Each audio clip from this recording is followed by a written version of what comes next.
Eu demorei 39 anos pra chegar à conclusão mesmo, de verdade, que existe gente má. Eu sou Lenita, professora das infâncias há aproximadamente 20 anos. E mesmo sabendo que desde muito pequenininho um ser humano, já em formação dentro do útero, ele sente tudo que está acontecendo ao redor dele, inclusive fora da barriga, e desde ali ele está em processo de desenvolvimento.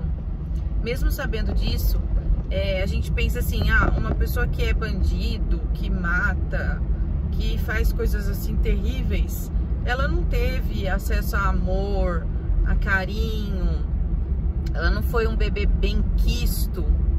E aí foi ao longo desse processo de desenvolvimento acarretando dores e transformou a pessoa numa coisa ruim. Não tem só isso, tem isso também. Quando a gente fala de direitos humanos, a gente fala sobre olhar aquele ser humano numa completude, corpo, mente, espírito, e prestar atenção em toda a bagagem que ele carrega e por que que ele precisa ser olhado como um ser humano, ser respeitado. Mas tanta pessoa que foi rejeitada na gravidez, que não foi amada, que não foi cuidada da forma certa, ela não teve aquele momento ali de amamentação, de vínculo com a mãe amava aquele bebezinho incondicionalmente, e isso nutriu o sentimento dele a respeito do amor e como ele deve sentir os outros seres humanos. A criança é o reflexo daquilo que a gente é. Então, às vezes, você fala, eu não quero que o meu filho minta, mas eu minto todos os dias. E ele vai perceber uma hora que você tá mentindo. Pode demorar, mas ele vai perceber que você tá mentindo. Às vezes as pessoas falam assim com a boca, eu amo comer macarrão. Aí quando você vê, um belo dia, a pessoa come macarrão todos os dias. Um belo dia você olha no rostinho dela, dentro dos olhos dela, e você vê uma caretinha assim, uma reprovação daquele macarrão, e aí você descobre, nossa, o que tá saindo pela boca dela não é o que tem dentro do coração. Entende essa analogia? Às vezes eu sou meio prolixa, às vezes não, eu sou muito prolixa e vou lá do outro lado do planeta para tentar formular uma linha de raciocínio para ver se eu consigo explicar aquilo que eu tô sentindo. E você percebe que existem pessoas que são más, mesmo aquelas que receberam amor, que foram cuidadas, porque tem pessoas muito ricas e cheias de condições e cheias de tantas coisas que elas tendem para vícios maldosos, para o crime, para não querer saber de nada. Tem pessoas muito ricas que são muito gratas e bem-sucedidas e honram tudo aquilo que elas receberam da vida, dos pais, da família. Tem pessoas extremamente paupérrimas que não tiveram acesso a nada e elas simplesmente explodem e estudam e são inteligentes e são boas e se tornam ricas. E tem pessoas extremamente paupérrimas que têm acesso a amor, a carinho, enfim. O ser humano é um negócio muito complexo. E aí, falando de desenvolvimento, de traumas, de você viver através daquilo que você espelhou da sua família, dos seus cuidadores, dos seus professores, e você se constituir enquanto pessoa, vem as relações. E aí, quando vem as relações, é um desafio infinito, porque eu sempre senti a dor da rejeição, sempre. Eu sempre senti um sentimento assim, pesado de não ser aceita, de não ser benquista, de chegar num lugar e saber que as pessoas estão te repelindo. Às vezes é essa sensação que eu tenho. Eu vou num determinado lugar e eu sinto uma sensação como se eu estivesse sendo repelida, né? A minha presença incomoda, o jeito que eu falo demais incomoda as pessoas. E você acostuma a conviver com isso. Você vai tentando melhorar, né? Vai tentando se adequar. Em muitas ocasiões não consegue, porque em muitas ocasiões a gente nem percebe que a gente é de determinada maneira, e aí demora mais para você conseguir arrumar uma coisa que você não vê. Agora, quando são os filhos da gente, puxa vida, aí essa dor, ela triplica, ela aumenta consideravelmente. Eu tenho ficado um bom tempo sem gravar vídeo e eu tenho estado desmotivada com isso que eu acho que é um chamado para falar sobre saúde mental, sobre neurodiversidade, para as pessoas se conhecerem melhor, conhecer seu funcionamento e através do conhecimento melhorar as relações sociais, né? Principalmente o jeito que eu olho, que eu trato o outro. Mas mesmo eu tentando fazer esse trabalho de formiga, dando exemplos pessoais da minha família, colocando a minha família em evidência, às vezes assuntos, detalhes assim que são particulares, eu acabo expondo em busca se eu passei, se eu compreendi, eu vou conseguir ajudar outras pessoas que estão passando e compreendendo. Além de tudo isso, eu vi um vídeo esses dias de um especialista em mentes, e ele estava falando que quando você usa essa exposição é porque você também quer algo em troca. E aí eu fiquei pensando, né, qual será o verdadeiro objetivo que tem por trás das nossas ações, do nosso coração, que às vezes a gente nem conhece. Mas olha, mesmo estando desmotivada, sem vontade de falar mais sobre isso, mas sabendo que em algumas ocasiões eu já consegui ajudar muitas pessoas, e isso me faz muito bem saber que eu pude ajudar. Eu percebo que não importa o que a gente faça, não importa o quanto você se dedique, o quanto você seja transparente, fale daquilo que está dentro de você para tentar arrumar uma relação, para tentar deixar ela saudável. Não importa se dentro do outro tiver trevas, se dentro do outro não tiver aceitação, não tiver vontade, não adianta. Não existe nenhuma relação que vai ser de sucesso se o outro estiver na negação, se o outro estiver enxergando o mundo cinza. Ai, tudo é ruim, meu trabalho é ruim, minha casa é ruim, meu carro é ruim, eu nem tenho um carro, o outro tem, eu não tenho. Não adianta, você não, com todas as ações mais sensíveis que você puder construir, você não vai mudar o caráter do outro.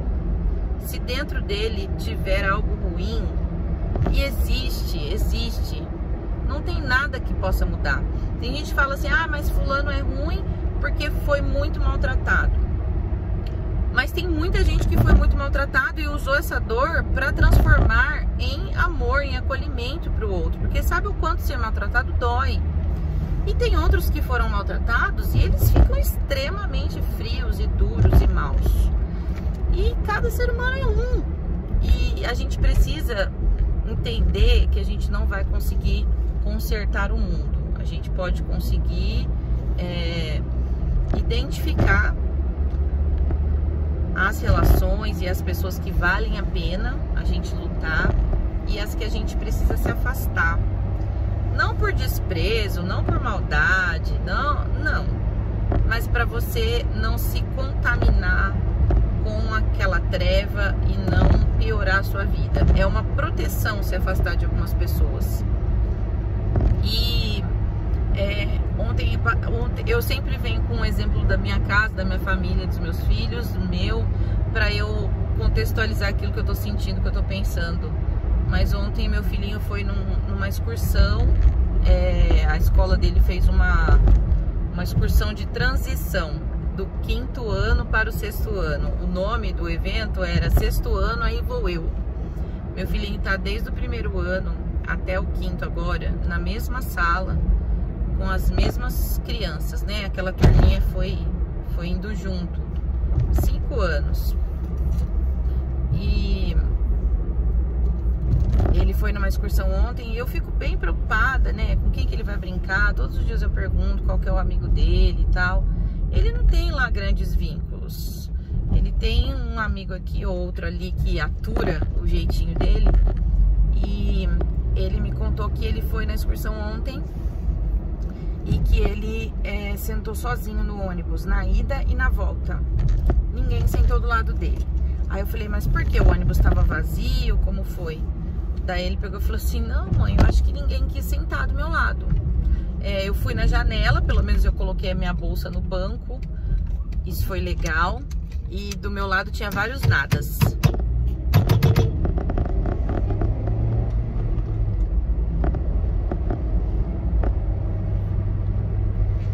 E desculpa a histeria da buzina. Eu achei que o rapaz ia entrar ali e ia me atrapalhar. E meu marido contou que na mesma idade ele também foi numa excursão da escola e ele passou o dia todo sozinho. Ele foi no Play Center, pra quem tem a minha idade sabe como era o Play Center, e ele passou o dia todo brincando sozinho. Como ele não tinha um melhor amigo e tal, ele foi aproveitar o parque, aproveitou o dia todo. No final do dia alguém falou, olha, seu ônibus é aquele ali, tá saindo. E pessoas aleatórias que ele fez amizade lá, inclusive adultas, que tiveram esse olhar sensível de ajudá-lo. E aí ele foi e voltou pro ônibus dele. Mas assim, não tinha um professor que viu isso, não tinha um colega.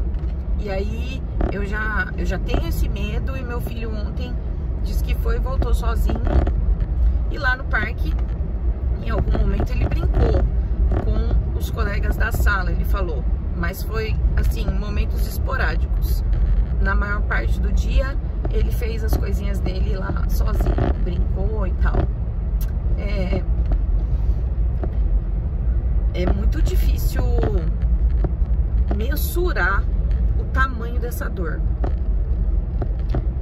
A gente é diferente. A gente é difícil de lidar. A gente não é fácil de lidar. Não é legal lidar com transtorno. Transtorno, o nome mesmo já diz, é um transtorno, né? Tem hora que grita, tem hora que chora, tem hora que fica bravo, tem hora que é arrogante, bravo, mandão, quer as coisas só do seu jeito.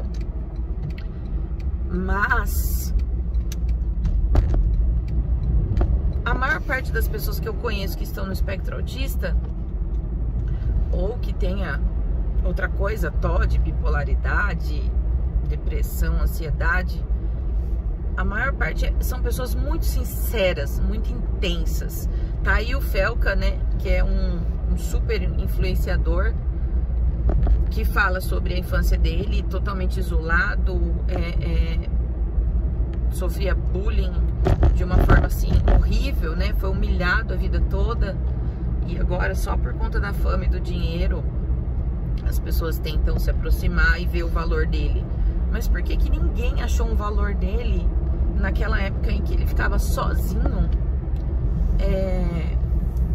Volto a dizer, nós somos pessoas difíceis de lidar, mas nós somos muito sinceros, verdadeiros. Se a gente tá bravo, a gente vai ficar bravo mesmo. E se a gente tá feliz, a gente vai ser eufórico mesmo. Isso incomoda algumas pessoas, mas tem algo de bom que dá pra aproveitar. E tem muito valor na nossa companhia, na nossa amizade. Eu termino esse vídeo falando pra você que é adulto, você que já tem uma formação. Eu falei aí eu fiz uma introdução sobre todo o desenvolvimento humano.